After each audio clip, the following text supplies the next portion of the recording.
9 నెలల నిరీక్షణ ముగిసింది. ఆమె ఇక్కడుంది. ఇన్నాళ్లుగా నా గర్భంలో తనను భద్రంగా కాపాడుకున్నాను. కానీ ఇప్పుడు ఆమె ఈ ప్రపంచంలోకి వచ్చింది. చూడటానికి నా బిడ్డ ఎలా ఉంది?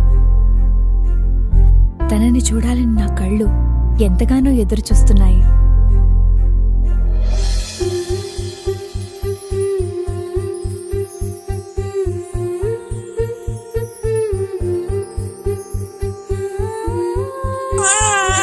మా ఇంటి మహారాణి వచ్చేసింది. ఎంత అందంగా ఉందో. చిన్నారి కొంచెం తేనె తాగిస్తాను. అమ్మా, ఒక్క నిమిషం. మీ ఇంటి యువరానికి మొదటివ్వాల్సింది తల్లిపాలు మాత్రమే. ఎందుకంటే తనకి కావలసిన అన్ని రకాల పోషకాలు అందులో ఉంటాయి. బిడ్డ పుట్టిన మొదటి 6